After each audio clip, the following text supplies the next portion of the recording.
Survivor's ready. If anybody has a hidden immunity idol and you want to play it, now would be the time to do so. The queen stays queen. You said rustle feathers. Did you do that? Yeah. I'm supposed to calamity. We have ripe bananas all the time. Dude, my prize isn't even $1 million. My prize was that I fell in love in this game. Love at first sight. Her name is Candace. You officially go down as the dumbest survivor ever. Welcome to Not Game, All Personal. Hey, we are a Survivor podcast here to talk about all things Survivor, more specifically the events of this past week. I'm Nathan. This is Tony, and Tony, we certainly have events to talk about this week. My goodness. We have many events to talk about this week. I think I'm in. I'm having fun at this point. It's such a delightful time. I'm not gonna lie to you.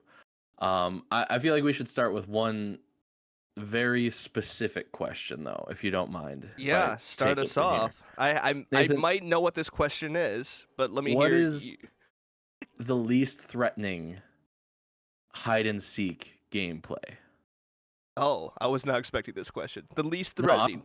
I'm all in on this hide and seek. Okay. What is the goal so that they don't glean anything about your game? So, like, if you're going into a game of hide and seek, aware that people might be watching you for this reason, like, what would you do? Mm-hmm. That's a very good question. I feel like you'd want to be kind of bad, right? Yeah, but you don't want to be obviously bad. I'm trying to remember Q's reasoning. Were there any people that, like, were found immediately that he viewed as a threat because of that? Or because I feel he like wasn't most searching, of so it didn't show him until he was found. that's valid.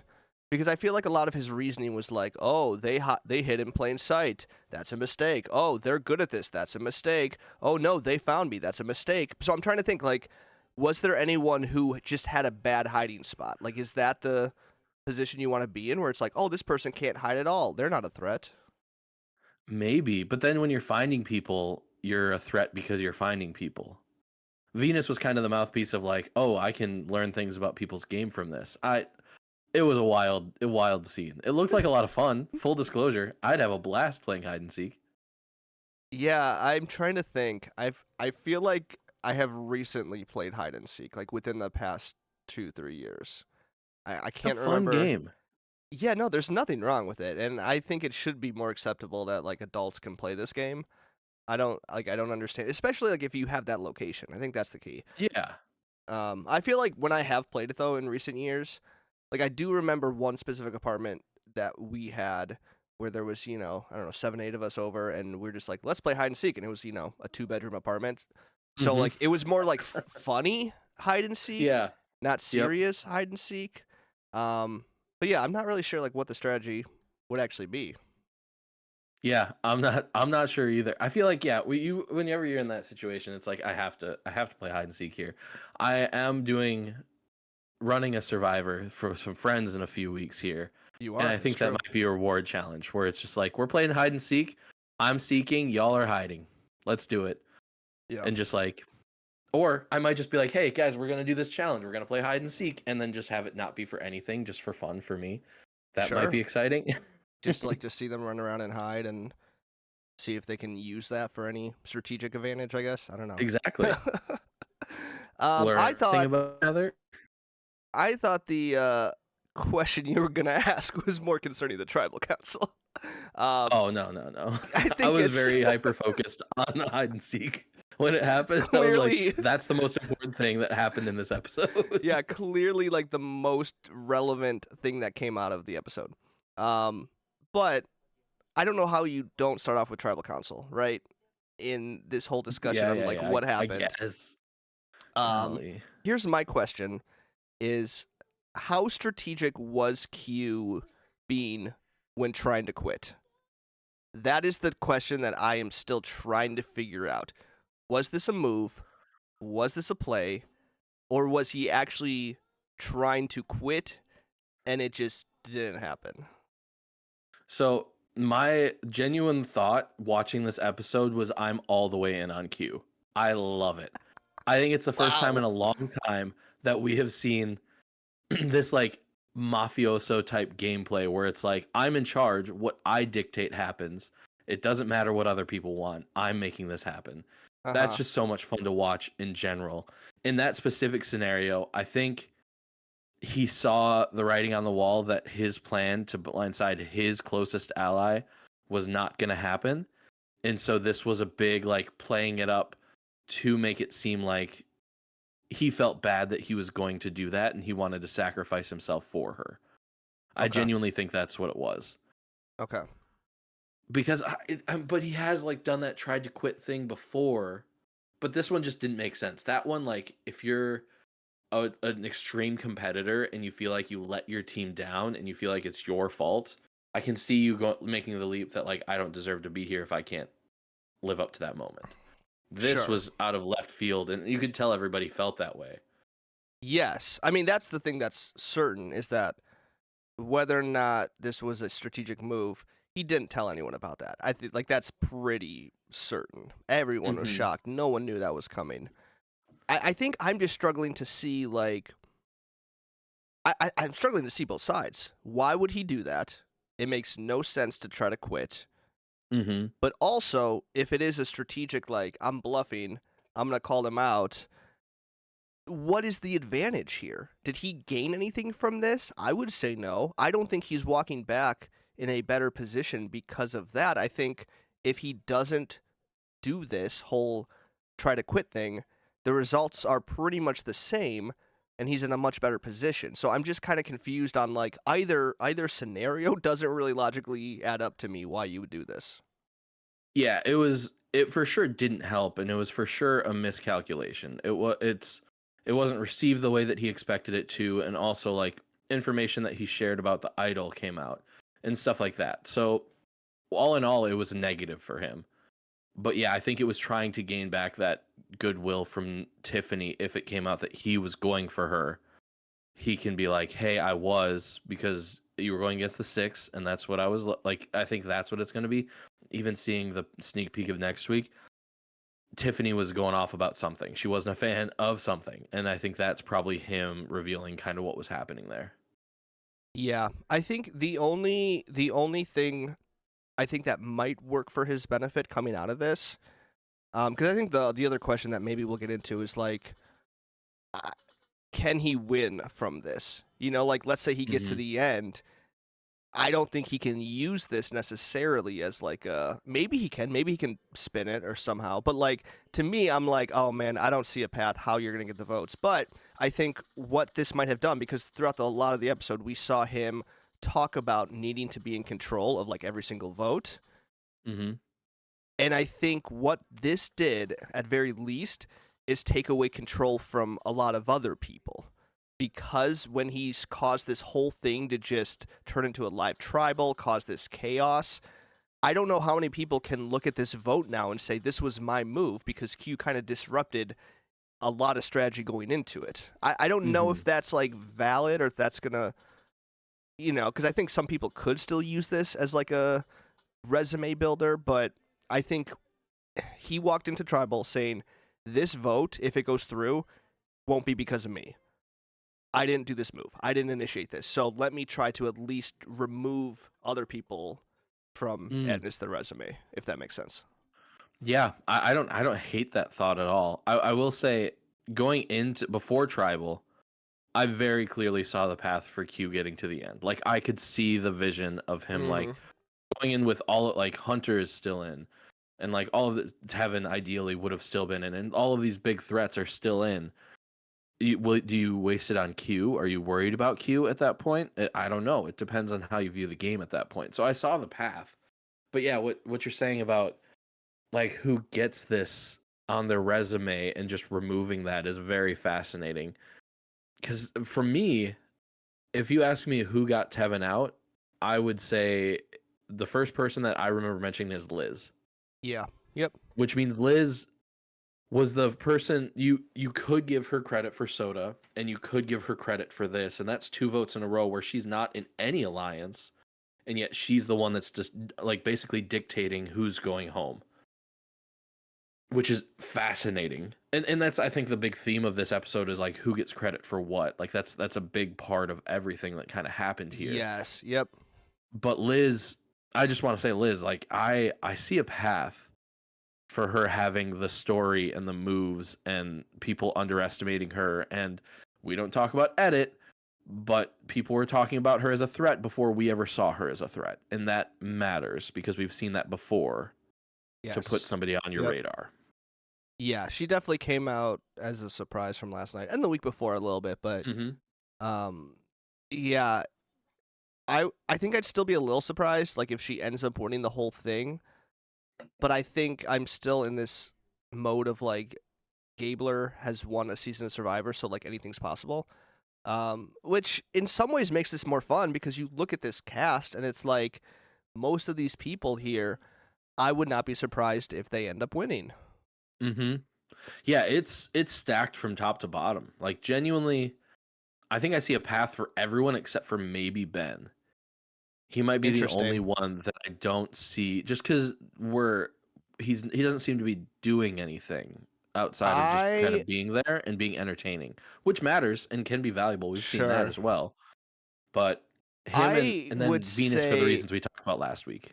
Yeah, Venus, that's fair. I would say Hunter. I think Hunter would be the bottom of my, I don't know, mostly because, like, what has he done? I think any strategic gameplay that he has initiated so far isn't really working. I mean, he did stay last week when he was the clear, easy vote out, but like now that his number 2's gone, I think he is only more of a challenge threat. I think he's going to be a very interesting one. And again, not talking about the edit, but like, have we seen him? Like, I feel like he has just slowly blended into the background of the rest of this season. Yeah, I noticed that this episode too. Like he, and genuinely, when you're that kind of player, when you're that archetype, kind of what you need is to be either just socially unaware, which we've seen, or just not be a part of the strategy at all. And I think he's just doing both of those. He's not really talking to anybody. He's not really. I think he was leaning on Tevin a lot to do a lot of the talking and a lot of the gameplay. So it'll be interesting. Which is what he said, like very early on. Like that was intentional. Yeah. So it is. So maybe now that Tevin's gone, he steps into that a little bit more and he starts playing. But still, it would be too early for him.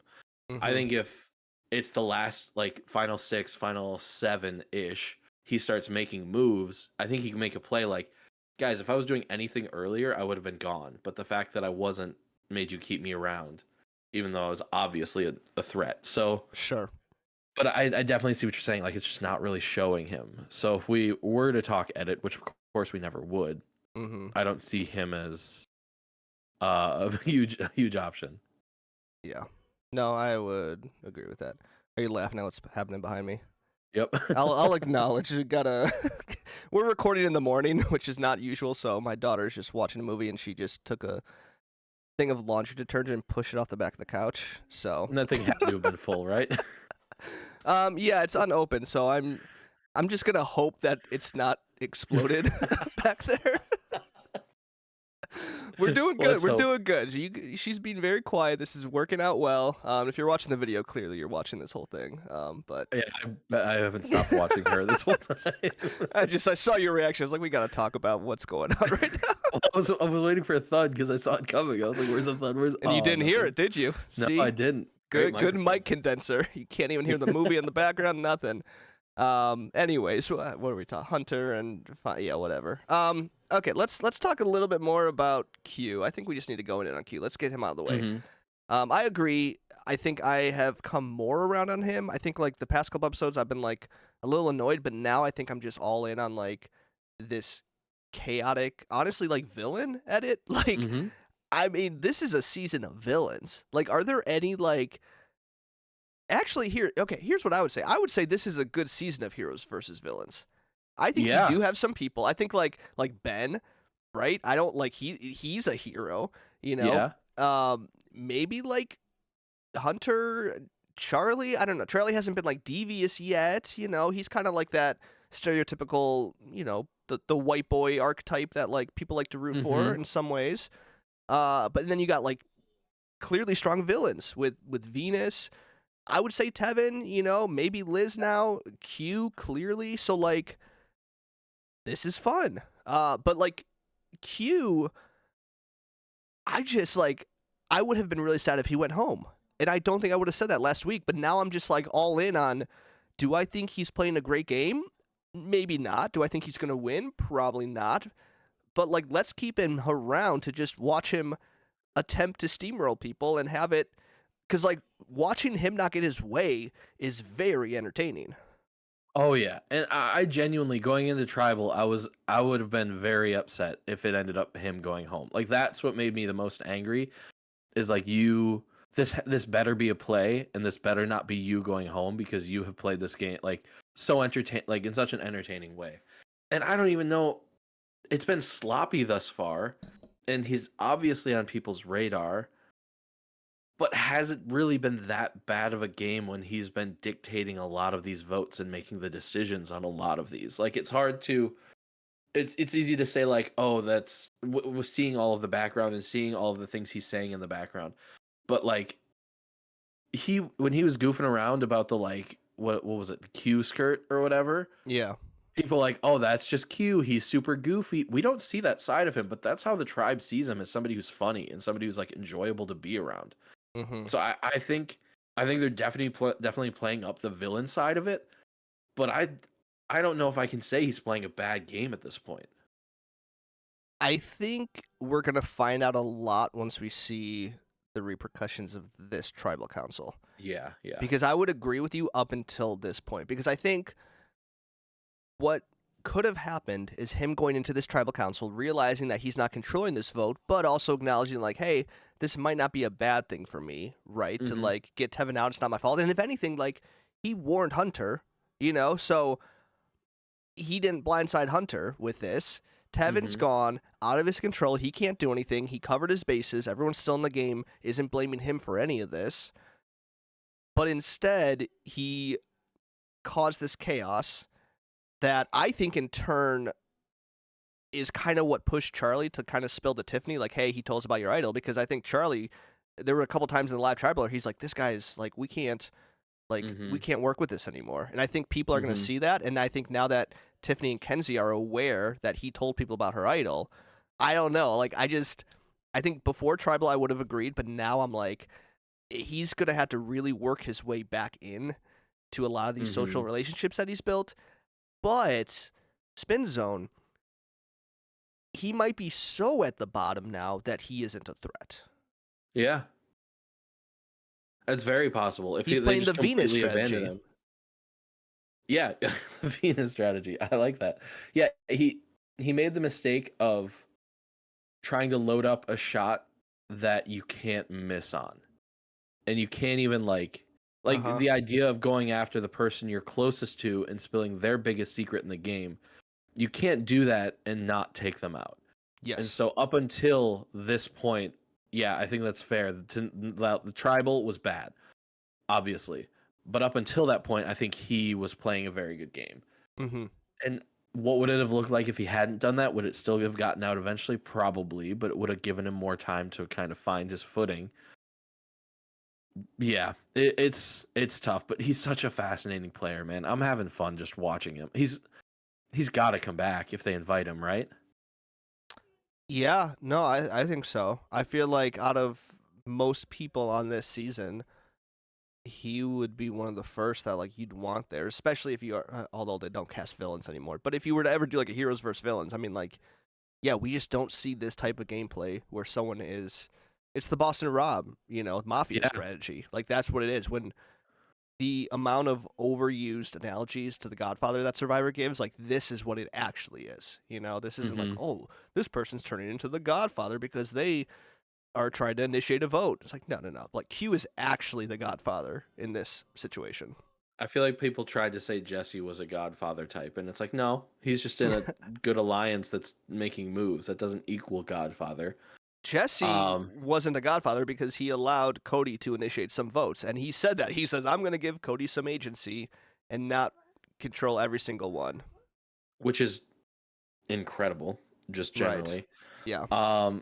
Yeah, I think one of the things that makes such a great villain is the overconfidence factor.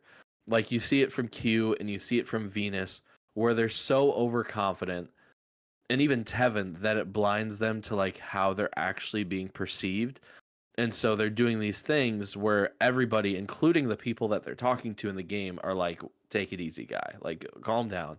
And I think that's such a cool factor. And I think often the people who are overconfident, they get rid of pretty quickly. So I don't know what it is about this group that lets them be so overconfident and last so long, but there is something about the overconfidence factor when it comes to villains. Right. Yeah, no, You I would think agree of with that. Russell Hantz. I mean, you also have like Randy, who's just Sure. a miserable human being. Also a treat. I love Randy. Don't get me wrong, but just miserable. I don't know why, but recently on my TikTok feed there was like a compilation of him just like at tribal and various times. I don't know why I was like, this is so random because like I see Survivor TikToks time to time, but like Yeah, it's like Randy, like people still talking about him. Like I don't know. I guess they are. Randy's the most miserable person I've ever seen in my life, and I don't even think he's miserable. I think he's like kind of content, but he's just so surly and grumpy. Right. It's awesome. Yeah, no, it's great. Here's I feel like I had two things on Q. Here's one thing on Q, okay? And this is a take I'm like testing out, okay? So I'm not I don't know if I'm completely ready to like commit to it yet, but And you don't get to claim that you called it this early if it's right, just so you know. okay, maybe I do want to call it this early then. Go Let me know. Let me know. I'll get your feedback, and then All right. if I get your approval, I will immediately call it after testing it out. I think Q is playing the game that everyone is accusing Venus of. Like okay. What have people had issue with Venus's game? On the show, like confessionals, or even like just on, social media, on the internet. Like why are people taking issue with Venus? Just okay, she's shifty, we've heard that. Yeah. She's chaotic. Okay. She's very forward, right? When she approaches you with like strategy, she can't be trusted. I feel like Q is literally what they think Venus is doing. The difference is Venus doesn't have any power or pull with it, so everything that they're accusing her of, like I've said, she's not even doing, but Q is literally that person. Thoughts on me making that take public? I see what you're going for. I think the response that I would have is Venus. Oh, you're all right. Is Venus? She like everybody knows that she doesn't have any control. They know that she's not really doing anything. And so I don't know if you can give it to Venus just because, or say that people think Venus is doing what Q is doing just because she's not actually doing anything. And obviously the big difference is Venus didn't mesh with anybody in her original tribe, and Q did. So Sure. I think their games are very similar, and I think that's an interesting call out because they're both villains for very similar reasons. I think overall, but goes back to what I was saying about Q, where I think he has somewhat of a social game because he's actually able to pull people in and make people want to work with him. And to be fair, it's just you want numbers at this point. You want to be in something that is doing something. You don't want to necessarily be making crazy moves or anything. So he's kind of in safety of that stage of the game. But I don't think it's incorrect, but I do think there must be a difference because Venus was so quickly just dismissed by everybody on Nami, whereas Q was immediately in the power on Yanu. Yeah, and I think that's more what I mean is that like I think initially, not now, because I think like Tiffany is finally at the point like she's not a threat, like what are we worried about? But I think like what people were so concerned about Venus was the things that Q is actually able to pull off, because like I think we all saw like Venus doesn't have pull, she doesn't have a social game, like she's not actually that great at what she's doing, even though people are painting her like she is. And so I think that's more of it, is like Q is in a lot of ways a successful version of what they're accusing her of. Yeah, I think that's fair. Yeah, I say you stand on that take. All right, I'm gonna tweet it out right now. It's also just like it's this kind of situation where you have overconfident people where it's so interesting because of the battle between perception and reality. Because what people think is true.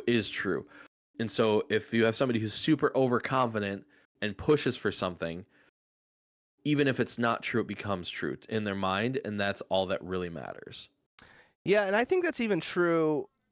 And I think Tevin going home is interesting because I think a lot of this episode we did see like the back and forth to this with him and Venus of like who gets credit for last week's move. And I think at least the way the show presented it to us, it was more of Tevin and Liz's move. And I think Venus kind of got the edit of like thinking it's her and it's not her. So I think that's, first off, I think that's an interesting discussion of like, Mm-hmm. can there be, can that move go to two different people as far as credit goes, even if they weren't together, or you know what I mean? Because I'm like, I don't know. I see both sides where it's like, yes, I think Tevin was the one that maybe pushed it over, but like, could Venus still count that on her resume? But I think like that's like that perception where it's like if the two of them were to get to the end in the final chairs, Mm-hmm. that would have been a very fascinating discussion. And Tevin intentionally holding that back until that final moment, I wonder if people would have believed him at that point, where Venus has like a full 10 days to kind of say like, I did this move, and then all of a sudden last minute Tevin goes, nope, it was me the whole time. Like, even though that might be true, like, would people have believed him? And so I don't know. I just found that like very fascinating. I think it's a little sad that we're not going to see that play out at all. Unless Venus gets to the final and then Tevin can like fact check her maybe from the jury. Yeah, and he probably will try to. And I think he was just doing too much where he's do I think this is so the reason he got voted out, who was the main proponent of that? It was just Liz, right? Liz was like, I think we should go Tevin. I think, yeah, Because he was from what I claiming this remember, credit. yeah, that's Yeah. like he was just being very cocky about it and was kind of Mhm. like, oh, so I think I need to get you out now. So what it was him trying to make sure that Liz and Maria and Charlie were still all on board with like, I was the one that did this, right? Like, you remember I'm the one that brought it up? Yeah. And that feels like a necessary part of it because you want to make sure that they know it's your move so that when they're in the jury and you say, I actually did this move, they're able to say, yes, he did actually do this move. But it's tough because Liz is there and Liz thinks it's her move. And Yes. also, he was just so overboard with it when he's like cackling and being like, "Oh, she thinks it's her move, but it's not." Like, just like, I don't know. I see what he's trying to do, but doing it with the wrong people, and yeah, it was his downfall, quite literally. Yeah, no, it really was. And I think that is like such the balance that you have to play in a game like Survivor where you want the credit, but the credit has to come to you at the right time. And I think Mhm. if you claim credit too soon or at the wrong moment, you're a threat. But if you don't claim enough credit, you get to the end and then don't get that credit. So it is like this really weird balance. And I think, like for Venus now, if she gets to the end, she's going to have to prove that she gets credit for this. And unfortunately, I don't know if she's going to be able to do that. And in Tevin's case, he claimed credit too soon, and now he went home because of it. So it's like very opposite ends of the Mhm. spectrum. And now, Yeah. is it just Liz that's gonna sit here in the soda? Like she's the only one from the soda vote that can claim full credit? Is that how this goes? Or can Charlie and Maria step in and be like, no, actually, we get credit too? And I mean, the answer is like probably everyone gets a little bit of credit, but I think it's Naturally. more of who was like the driving force behind it, which has become very important in recent years of Survivor to like, I want to be the one who initiates this. I don't want to follow someone else. Because you need to have that big move that you can point to and be like, this is what I did in the game. I knew that they were a threat and got rid of them. Yeah. And you need other people to agree that that was your move and that, yes, you did that. And so Yep. that's why that's why it's tough to make a big move at this point because then you immediately get voted out because you're the one that drove that vote. And that Mhm. makes you a threat. Yeah. It's so fascinating, the idea of like claiming credit and where that comes from. It genuinely, I love it. I love it. No, that's why we watch the show. That's why we Yeah. do it. Anything else on Q or even Venus? I guess we kind of talked about both of them.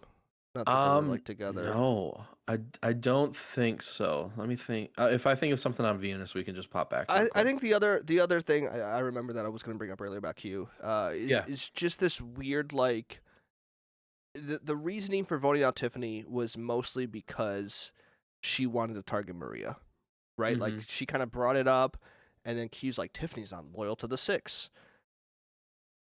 I find that fascinating because for the past 2 weeks, Q's target has been someone from the 6. And I think like the Yeah. logic could be last week was the same situation. Tim Mhm. wanted to target Hunter. So Q's like, you're targeting someone in the 6, so I'm going to go for you. But it is just like a little funny to hear him say that when he isn't kind of doing the same thing. Like I think he, in his mind, he thinks like they called out someone in the 6 first, so therefore I'm going to go for them, and I'm justified in that. It's not the same thing. Mhm. But on paper, it just looks really silly to be like, we will never target the 6, and if you do, I'm going to vote you out. While as like he is personally voting out people from the 6 every week. Just a chaotic alliance. Yeah. I think even a step further, it fascinates me that he did that last week very, very like in the eye of Hunter and in the eye of most like Tiffany is the big one. And then Tiffany does the same thing the next week, thinking that and to be fair, like that should be his closest alliances to Tiffany. He shouldn't have turned down her this quickly. He should have banked it and been Right. like, okay, she wants to, because she just told him, and he should have been like, hey, I think we should get through one more vote, and then we're down to 9, and we can get rid of someone in the 6, and then it's 5-4. Like, explain it in the numbers wise. Mm-hmm. But instead, he turns on his closest ally, and I think it's foolish of her to assume that he would do that, but to do the same thing that got Tim voted out is a bold move. That's a good point, and I actually didn't even think of it like that. Mm-hmm. Yeah, like she definitely should have been smarter. Um, okay, talking about the 6, we saw at the beginning of this episode that there was a replacement in the 6. That Cube was kind of vetting Charlie, and Mm-hmm. Charlie's in. Charlie is part of the 6. Also, Maria's been laying the groundwork for it. It looks like Yeah, you mentioned that, but it feels like Maria is more in on the 6 than I originally thought. I think she just sees it as the most viable direction to go, and also gives you the most coverage. Because when you have Q and Tevin and Hunter, why would you vote out Maria at this point? She hasn't done Yeah. anything to warrant that. Yeah, no, I think that's exactly right. And I think this is just like a great situation for Charlie and Maria. And I will say, like, their duo is still looking very strong and very Mm-hmm. well placed. And I think it's going to be a while before anyone like they get on anyone's radar. I could be wrong. Well, maybe they'll go home next week. But I think like you got the 6 who is just targeting each other at this point, who have these chaotic threats. Like, Tiffany's name was an option, Tevin's name was an option. Q tried to quit. And then you also have the other side of people that aren't in the 6, which is like, Venus. It's Ben, which, I don't know. Ben isn't really a threat. I don't know if he's going to be targeted anytime soon either. But I just feel like their position is so good. So I feel like this was the best case scenario for Charlie. And I think I'm very impressed by his game on how he reacts to a lot of this stuff. Because I think like my first instinct was like, oh, is he thinking through that he is the backup plan to the 6, right? Like, is he connecting the dots Mm-hmm. that Tim was originally in? But he's not acting like that. Like, when he is with Q, listening to Q and Tevin give him information, he is very humble. He's very grateful. And if that's, I don't think that's how he's thinking, but I think he Mm-mm. knows how to put it on for the right people, which I think is very impressive. He had some really good confessionals this episode of like, I know what's going on. I can't remember. There was one specific one where he just like turned a phrase, and it was just like that's so like good that you see yourself in that point of the game. I can't remember what it was specifically, but he's put in this position, and he knows like, okay, and I'm sure Maria has clued him in like, you're not the first option here. Neither was I. I was brought in, and now I'm Right? bringing Yeah. you in. Yep. And but they're willing to ride with it and live with it for now. But they have the people outside. They're in the best position because they could go with the 6 or the people outside. I feel like they're Mhm. good with everybody in the game right now. So yeah, it's a great spot for them to be in for sure. Yeah, I think especially like him being the one to clue in Tiffany, I think that Mhm. could build a bridge. I think the only thing that's a little concerning is if that gets back to Q that Charlie told Tiffany that, maybe Charlie could play it off as like, hey, things were chaotic. I thought you were going home. I didn't know what to do. I had to tell her. But I think like that could be a risk where, Q doesn't like that you're targeting someone in the 6, which is Q, even though Q wanted to go home and Q was targeting people in the that Yep. there's an issue there that could happen. I think it is worth noting with Q, part of it was like you're going after someone in the 6, and also you're trying to keep Venus around, who he sees as a potential goat. I forgot about Yeah. that aspect, but he Yep. specifically talked about that as well. And so there were a couple, but that was like a more personal reason. That wasn't like a justifiable, this is why I'm breaking up the alliance reason. Yeah, he's very anti-goats here. He wants just all the strong people in the end, which was a conversation that Charlie had with Maria as well, Mm-hmm. where I think like where they're talking about like what do we do, and I think Charlie was like, yes, this is a good 6 to protect us, but like going to the end with this 6 will not win us the game, and I think that's also a very good read, like, and I think that shows that.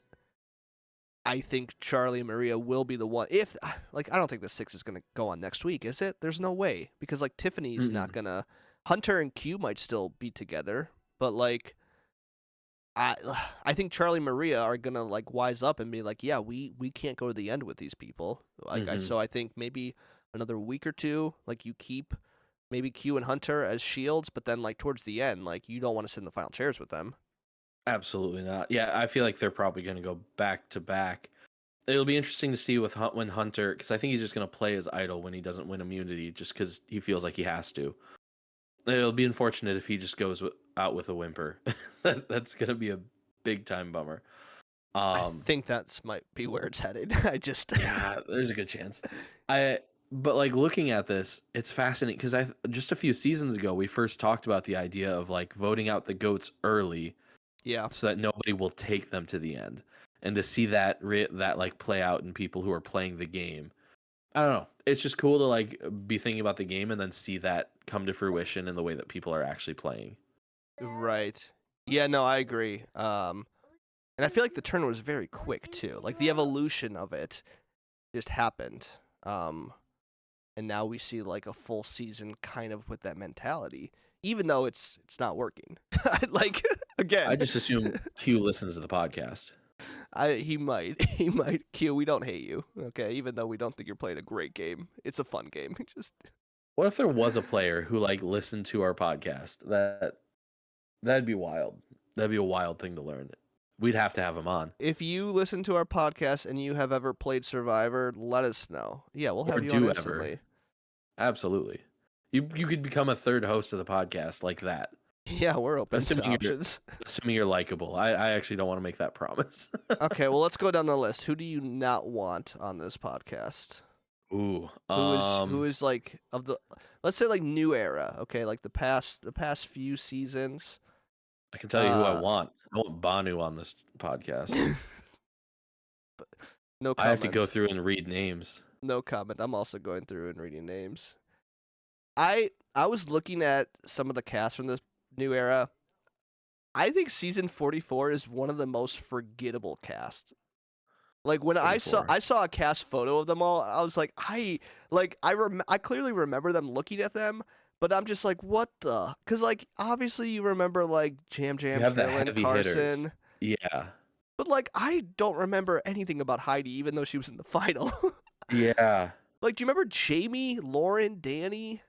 I think like Matt and Franny kind of stood out, but like I'm just like looking at this list, like Josh. Do you remember Josh? Do you remember Kane? Like, I do remember Josh. I do remember Kane. it's just like so forgettable. I'm sorry, but like I just don't. That's wild from a cast that like is so top heavy to have so many forgettable people. But I think it's because of like the Tika 3. Yeah. They just kind of ran it, and that's what you want. You want, I feel like you want more memorable or less. Some people who are super memorable, as opposed to a ton of somewhat memorable people. Yeah, no, that's a fun game I like to play. Like when I see a like Survivor player from the new era, I try to guess what season they're on because like we keep saying they're all just merged at this point. Like all these seasons are just one season in my mind. You know, Mhm. like could I tell you off the top of my head what season Romeo was in the final tribal?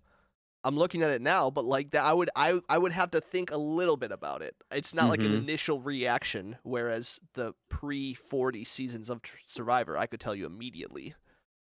That would be a fun game to play. Like list a bunch of players and pair them with the season that they were on. It would be a game just for you and I to do. Probably not even on the podcast, just for fun, but it would still be fun. Like if I tell you Noelle and Geo. Oh, Noelle and Noelle Geo. just looked at. Noelle's on 43. Yeah, she's on 43. Geo was on. Well, I meant to be the same. They're in the season. same. Yeah. Okay. That was the Yeah. idea. Hey, it's just because I looked through though. I would have had no idea. It would have taken me a while to remember who Noelle was. Right. Did she was missing a leg? Did I make that up? No, she was missing a leg. She Okay, cool. was she a surfer? Or am I thinking of Soul Surfer? Was she Soul Surfer? No. She was Wait. Soul Surfer. No, she wasn't. That's No, I know. that's, I know. that's Bethany Hamilton. What do I know this? Golly. She wasn't a surfer at all, was she? No, it was just like a No. car accident. Why? I think she might have surfed. And Bethany Hamilton lost an arm. Yeah. Let me check it out. Did Noelle surf? I don't think she did. I think I'm just calling out. I think I'm stereotyping everyone who misses a limb. It must have been a shark attack. Golly, everybody knows that. I'm so sorry. I feel bad now. That was no. I'm like She's a very Olympian. Yes. I maybe that's why I was like, oh, she's an athlete. Yeah, Maybe she that's why I spent time got- in the water. That's fine. She spent time in the water. She was on Survivor. Of course she did. You're not helping. No, I'm helping you. We gotta move on. We cannot. She likes snowboarding. Snowboarding is one of her favorite hobbies. You just got the wrong board. Got the wrong board. Yeah. Oh my gosh. She didn't swim. She just ran. All right, who else do we have to talk about here? Yeah, we sorry. saw- We Charlie, went on a big Maria, tangent there. Liz. We didn't mention Kenzie this episode. She didn't She was really kind do of in a the lot. background, but she's still like there. I feel like she still made her presence known. There's nothing crazy going on, but she's still like doing things. Yeah. I think the most notable thing from this episode was, and I don't know how like important this is, but I think like I noted last week that she like has a decent relationship with Ben. Especially after like last week, I think like their social game is probably stronger. Are you laughing at my daughter handing me a bunch of Blu-rays? Yeah, I don't know. I'm gonna have a lot of cleaning. She's just emptying my shelf right now with Hereditary and Hot Rod. Let's go. Do you want to watch Hereditary? No. Okay, that's good. You're too Good young. decision. Good decision. But Kenzie and Ben's relationship, there was a moment where the plan was to flip on Tevin, and it kind of started with a couple people like Liz, Tiffany, Kenzie was there.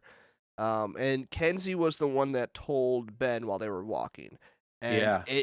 I don't know like how important that is. Maybe that's just like maybe multiple people told Ben, but I was like, okay, so clearly you two do have like a game relationship as well because you're cluing him in on what's happening tonight. So Mhm. I think Kenzie's social game is still very good, and I think now that Tiffany might side with her more so than with Q.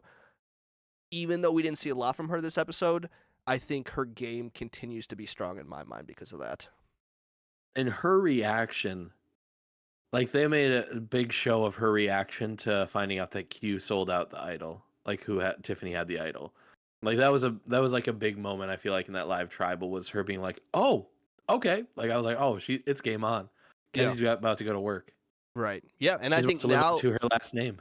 right, and I think now that she has reason to, you know what I mean? Mhm. Like she isn't going to be just like a threat because like, oh, she's just targeting people. Like no, she's reacting to like something that's been done to her and Tiffany. So I think like that could be very good for her to like, have an excuse to really play this strong move. Oh, absolutely. I think one thing, kind of moving off of Kenzie, so I hope that's okay. Yeah. And it's going off of the live tribal, and I've been on the record. I don't like live tribals. I've never really been a fan, just because it's so interesting to see like, I hate one iteration of a live tribal. I like when people are whispering in each other's ears and there's kind of some chaos. But when you pull together just your alliance and make a decision, which I think we've only seen at Winners at War, so Sure. maybe that doesn't even count at this point. But the way that it draws lines in the sand, I think is super interesting. So Mhm. like, who are you going to figure out what's happening?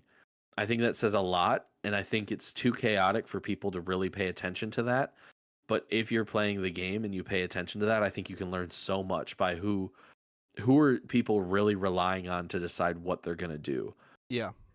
I think it's very telling. No, I completely agree. Yeah, and I typically agree. I think my biggest thing with live tribals is it feels like it's hard to keep up with what's happening or the reasoning behind it because it's just a lot of whispering and like how much of it is real, how much because like when you see chaotic gameplay before tribal council, you at least get a confessional or two explaining what's real, what's a bluff, and in live tribal, we won't find out until next week. When we're back on the beach and we say, "This is why I did it. I stood up and talked to this person. Now I was lying." Live tribal, we don't know that. I think last night was a little bit better. I think one because we could actually hear what they were saying. Like there were captions for a lot of it. It wasn't just whispering.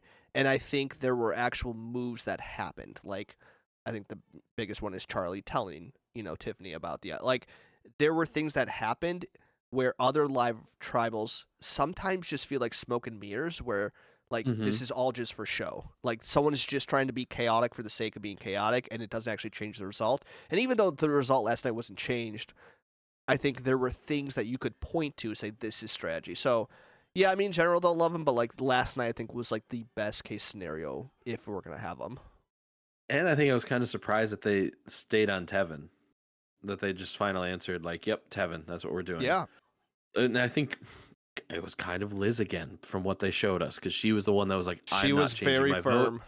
Yeah. I made this decision, and I have to respect the fact that I decided to do this." I And that was an interesting way to put it, but I also wonder how much it had to do with Tevin wanting to vote out Q at that point because Tevin was one of the most vocal where it was like, yeah, if he wants to go, let's go. Easy vote. Cool. And I don't know if that had to play into it at all, but I think like I remember Charlie saying it's like, no, like he doesn't get that luxury of to be an easy vote for us. Like he doesn't want to be here. Well, let's keep him around. I was like, yes, I love that. I love that so much. Like he doesn't get to say like you do. And I will say this is kind of backtracking a lot to the very beginning, but I forgot to mention it. But I do wonder if it was more strategic from Q's end because he didn't straight up quit. He wanted them to vote for him, and he clarified that like 2 or 3 times, where he says, "I'm not going to quit, but I'm asking them to vote for me." So I wonder if that clarification was more so that it would cause some chaos, and that was like the bluff he was calling, knowing that if they walk up there, they won't actually write my name. I don't know. It's possible. Yeah, I could see it. I'm very fascinated to see next week. Like, I feel like they're gonna have to do like a 10-minute segment, just in the dark on the beach, just debriefing all of that. Right. And so I'm very much looking forward to it. Yeah, this was a really good episode. I think it was the most intriguing I've seen it. It was the most up in the air what was going to happen. It was some big threats and big players, I think, that were on the chopping block. Yeah. I had fun. I did too. I think I'm in on this season. Maybe not for like the strategic gameplay necessarily. Maybe more for like the chaos, but like the remaining cast, I think are all very fun. Even the people like before the past 2 weeks, I would have been like, yeah, can we get Liz out of here? But like Liz is bringing something to the table that's bringing entertainment. Is it worth noting that you had your 3rd draft pick leave last night? You want to talk about that? No, because my last 2 are gonna be 1st and 2nd place. Yeah. So you are Who are my sitting last with Tiffany and Hunter. Not bad. Don't hate it. I'm sitting with Charlie, Venus, and Maria. Yeah, you're in a much better spot. You're gonna win this year. I'm feeling good. I'm You're feeling gonna win. good. Yeah. No chance you beat. I beat you. The only downside is that Randon went home the week after we drafted. Like that's true. That's a pretty big. Painful. That's a pretty big gap there. but now I'm playing the numbers game, so we'll Yep. see. One more question that I have. Okay. Do you think that do you think they're ever like the producers are ever bullied into like putting something in because it's referenced so much later? So like the hide and seek and the Q skirts and like these things, and even Jelensky saying several is 7. Like I think they would have put those things in a lot of times anyways, but the fact that they're referenced a couple times in the challenge later on that they need to show that they like, all right, we have to give them the context of what this is quick. We don't think it's that funny. We don't think it matters. Like Q skirts, I feel like they were just like, whatever, I guess we'll throw this in there. Yeah. I think that's probably true. Maybe even Yeah. like Charlie and the Taylor Swift references, right? Because he keeps doing it. Yep. Like every challenge, it's like, can we really edit all this out of a challenge right now? I guess we'll have to hint early on that he's a big fan. I think that's probably accurate. I thought about that with the Q quitting, how that keeps on coming up. And if you haven't looked at Jelensky's Twitter yet, I think you should, because he's been going off on Yeah. Q, being like, well, who was right now? Who was actually the one that wanted to quit during the whatever challenge they did with the barrels in the water? And Yeah. so Yeah. it's been very funny to see him Interesting. feel a little bit vindicated. I don't know if that's accurate, but like he was very much like, told you all that Q's a quitter. So that's funny. But like that's like a theme Also- that I didn't think would keep coming back, but apparently it is. Q keeps on threatening to quit things. That's like the 3rd time this season. It also occurred to me that we missed out on Charlie also being a massive Chiefs fan, because this was filmed before Taylor and Travis Kelce got together. So I'm just curious how if it would have shifted, if he would have been like go Chiefs constantly. I'm interested how deep his Taylor fandom goes. Or at this point, did he think he had a shot with Taylor potentially? And he was mentioning her so much that he was hoping he would get noticed. Was this filmed actually before then? When was this filmed? Oh yeah. Trying to look Because it it's up, filmed so- back to back in like May and June. Oh, okay. Well, he's from Boston, so I doubt he'd be a Chiefs fan, right? Filming dates June 3rd to June 28th, 2023. Okay, you're right. Yeah, I mean that was definitely peak like Eras tour, right? Yeah. He's like, man, He's- this is gonna be relevant, and lucky for him, it is. I was gonna say, lucky for him, like she's only somehow become more relevant since her Yeah. one of the biggest tours that we've ever seen from any artist. Yeah. You see her at Coachella this weekend? That was fun. I didn't. No, okay, never mind. Sure, Charlie did. Yeah, I'm confident. Anything else on this episode? No, that's all I got. All right, I love it. Yeah, no, I'm in on this season now.